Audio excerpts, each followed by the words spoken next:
Hi అండి, welcome back to our channel అమ్మ చేతి ప్రేమ. మీ అందరికీ ముందుగానే సంక్రాంతి శుభాకాంక్షలు. మనలో చాలా మందికి అరిసెలు చేయడం అంటే చాలా కష్టం అనుకుంటారు. పాకం పట్టడం తేడా వస్తే అరిసెలు పాడైపోతాయని, ఆయిల్లో విడిపోతాయని చాలా మంది అనుకుంటారు. అలాంటి ప్రాబ్లమ్స్ ఏమీ లేకుండా చాలా ఈజీగా అరిసెలు ఎలా తయారు చేయాలో మన ఈ వీడియోలో షేర్ చేస్తున్నాను. చూడండి, నేను ఇక్కడ చూపిస్తున్న ఈ బియ్యం రేషన్ బియ్యం కాదండి, మామూలుగా మనం రెగ్యులర్గా వండుకునే బియ్యమే. వీటితోనే నేను ఇక్కడ అరిసెలు తయారు చేస్తున్నాను. ముందుగా గ్లాసున్నర బియ్యాన్ని ఇలా 24 గంటల ముందే నానబెట్టుకుని మధ్య మధ్యలో 6 గంటలకు ఒకసారి బియ్యాన్ని వాష్ చేసుకుంటూ ఉన్నాను. చూడండి, 24 గంటలు నానిన తర్వాత అయితే ఇప్పుడు మీకు చూపిస్తున్నాను. ఇలా బాగా నానిన ఈ బియ్యాన్ని ముందుగా అయితే ఇలా జాలిగరిట్లో వేసుకుని నీళ్ళన్నీ కూడా తడారిపోయేటట్లు చేసుకోవాలి. చూడండి, ఇలా నీళ్ళన్నీ తడారిపోయాక ఇలా కాటన్ క్లాత్ తీసుకుని దీని మీద అయితే బియ్యాన్ని ఆరబెట్టుకోవాలి.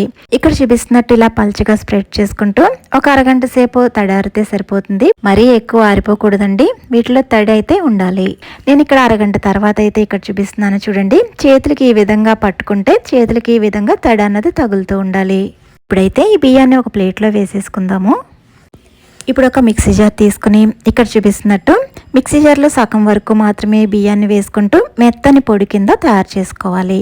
ఇలా మెత్తగా మిక్సీ పట్టుకున్న ఈ తడి బియ్య పిండిని ఇక్కడ చూపిస్తున్నట్టు ఒక జల్లెడలో అయితే వేసుకోవాలి. మనం ఎప్పుడు అరిసెలు చేసినా కూడా ఇలా కంపల్సరీ జల్లించుకోవాలండి. మెత్తని బియ్య పిండితో మాత్రమే మనం అరిసెలు చేయగలమన్నమాట. ఇందులో ఏమాత్రం చిన్నపాటి రవ్వ ఉన్నా కూడా అరిసెలు వేస్తున్నప్పుడు నూనెలో విరిగిపోయే ఛాన్స్ ఉంటుంది. అందువల్ల కంపల్సరీ జల్లించుకోవాలి అండి. ఇలా మిగిలిన రవ్వని మళ్ళీ ఇంకోసారి మిక్సీ జార్లో వేసుకోవాలి. ఎప్పటికప్పుడు జల్లించుకున్న ఈ బియ్య పిండిని అయితే ఇలా అదిమి పెట్టుకోవాలి.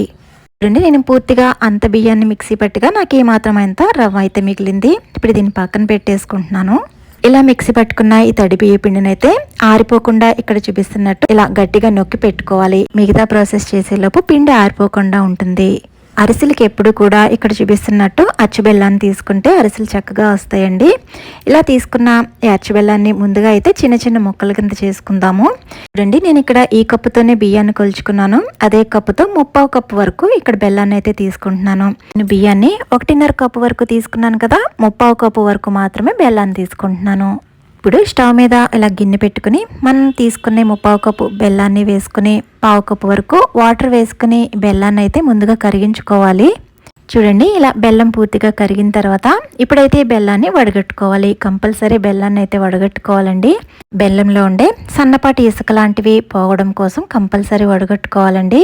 ఇప్పుడైతే బెల్లాన్ని పాకం రానివ్వాలి.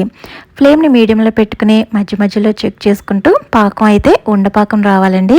చూడండి, ఇలా బౌల్లోకి వాటర్ తీసుకుని కొంచెం పాకాన్ని వేసి చూద్దాము. చూడండి, ఇక్కడ పాకం అయితే సరిగ్గా రాలేదు. మన చేతిలోకి కూడా ఇది రాకుండా జారిపోతుంది కదా. ఇప్పుడైతే స్టవ్ మీడియంలోనే ఉంచి ఇలా కంటిన్యూస్గా మరో 2 నిమిషాలు ఇలా తిప్పుతూ ఉందాము. చూడండి, ఇప్పుడు మళ్ళీ ఇంకోసారి చెక్ చేస్తున్నాను. చూడండి, ఇక్కడ చూపిస్తున్నట్టు పాకం అనేది మన చేతిలోకి ఇలా తీసుకున్న తర్వాత ఇలా ఉండ కింద ఫామ్ అవ్వాలన్నమాట. మనం ఎలా తిప్పితే అలాగే ఇది మౌల్డ్ అయ్యేటట్లు ఉంటే మనకి పాకం కరెక్ట్గా ఉన్నట్టు. ఇప్పుడైతే ఫ్లేమ్ని లోలో పెట్టుకుని 1 స్పూన్ వరకు ఇలాచీ పౌడర్, అలాగే మరో 1 స్పూన్ వరకు తెల్ల నువ్వులు, అలాగే 1-2 టీ స్పూన్ల వరకు నెయ్యి వేసుకోవాలి. ఇవన్నీ వేసుకోవడం వల్ల మనం చేసే అరిసెలు అనేవి మంచి టేస్టీగా వస్తాయండి. ఇప్పుడైతే ఇంకా స్టవ్ ఆఫ్ చేసేసి ఇప్పుడు ఇందులోకి మనం పక్కన రెడీగా పెట్టుకున్న తడి బియ్య పిండిని అయితే కొంచెం కొంచెంగా యాడ్ చేసుకోవాలి. చూడండి, ఇక్కడ ఒక చేత్తో వేసుకుంటూ ఇంకొక చేత్తో ఎక్కడా కూడా లమ్స్ ఫామ్ అవ్వకుండా ఈ విధంగా అయితే కలుపుతూ ఉండాలి. నేను ఇక్కడ చూపిస్తున్నాను. చూడండి, పిండి ఇలా కన్సిస్టెన్సీలో జారుతూ ఉంది అంటే మనం ఇంకా పిండి అన్నది ఇంకా యాడ్ చేస్తూ ఉండాలి. ఇలా వెంటనే ఫ్లోయింగ్ కన్సిస్టెన్సీలో జారకూడదండి. కొంచెం గట్టిపడేంత వరకు కూడా ఇలా తడి బియ్య పిండి యాడ్ చేస్తూనే ఉండాలి. ఇది బాగా గట్టిపడింది కదా. చూడండి, గరిట నుంచి కొంచెం నెమ్మదిగా అయితే ఇలా జారాలి. ఈ విధంగా జారుతుంది అంటే ఇది కరెక్ట్ కన్సిస్టెన్సీ అండి. ఇది చల్లారాక ఇంకొంచెం గట్టిపడుతుంది. ఇప్పుడు ఇది ఆరిపోకుండా పైనుంచి 2 టేబుల్ స్పూన్ల వరకు నెయ్యి వేసి నెయ్యి అన్నది ఇదంతా కూడా బాగా స్ప్రెడ్ చేసుకోవాలండి. ఇప్పుడు ఇలా స్ప్రెడ్ చేసుకున్న తర్వాత మూత పెట్టి ఇది కొంచెం చల్లారనివ్వాలి. ఇప్పుడైతే రెడీగా ఇలా పాలిథిన్ కవర్కి నెయ్యి కానీ ఆయిల్ కానీ అప్లై చేసుకుని రెడీగా ఉంచుకోవాలండి. చూడండి, ఇక్కడ పిండి మన చేతికి తాగగలిగేంత వేడిగా ఉన్నప్పుడు ఇక్కడ చూపిస్తున్నట్టు చేతికి ఆయిల్ రాసుకుని ఈ విధంగా చిన్న పిండి ముద్దనైతే తీసుకుని రౌండ్గా చుట్టుకోవాలి. మిగతా పిండి ఆరిపోకుండా ఇక్కడ చూపిస్తున్నట్టు మూత అయితే వేసుకోవాలండి. ఇలా తీసుకునే ఈ పిండిని ఇలా పాలిథిన్ కవర్ మీద వేసుకుని మరీ పల్చగా కాకుండా ఇక్కడ చూపిస్తున్నట్టు ఈ మాత్రం మందంగా ఒత్తుకోవాలి. ఇప్పుడైతే డీప్ ఫ్రైకి సరిపడా ఆయిల్ తీసుకుని మంటను మీడియంలో పెట్టుకుని ఇక్కడ చూపిస్తున్నట్టు వేసుకోవాలి. చూడండి, ఆయిల్ని ఈ విధంగా పైనుంచి పడేటట్లు వేసుకుంటే మనకి అరిసె అనేది చక్కగా పొంగుతుందండి. అరిసె ఒక వైపు పొంగిన తర్వాత మాత్రమే రెండో వైపుకి టర్న్ చేసుకోవాలి. రెండో వైపు కూడా మీడియం ఫ్లేమ్లో మంచి గోల్డెన్ కలర్ వచ్చేంత వరకు ఈ విధంగా అయితే ఫ్రై చేసుకోవాలి. 2 గరిటెల సాయంతో గట్టిగా నొక్కి ఎక్సెస్ ఆయిల్ని అయితే తీసేసుకోవాలి. చూడండి, ఇంకొకటి వేసి చూపిస్తున్నాను.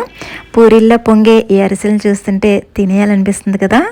అరిసెలకి మిగిలిన ఎక్సెస్ ఆయిల్ని ఇక్కడ చూపిస్తున్నట్టు ఒక మూత మీద ఇలా వేసి ఇంకొక డబ్బాతో ఇలా ప్రెస్ చేస్తే ఎక్కువగా ఉన్న ఆయిల్ ఏమైనా ఉంటే బయటకు వచ్చేస్తుంది. అంతేనండి, చాలా ఈజీగా అరిసెలు అయితే తయారైపోతాయి. మీకు ఒకటి వేర్పి చూపిస్తాను చూడండి, ఎంత సాఫ్ట్గా ఉన్నాయంటే అలా నోట్లో వేసుకోగానే వెన్నెలా కరిగిపోతుంది. బయట క్రిస్పీగా లోపల సాఫ్ట్గా చాలా అంటే చాలా బాగున్నాయి. మీరు కూడా ట్రై చేస్తారు కదా. వీడియో నచ్చితే లైక్ చేసి సబ్స్క్రైబ్ చేసుకోండి. Thank you.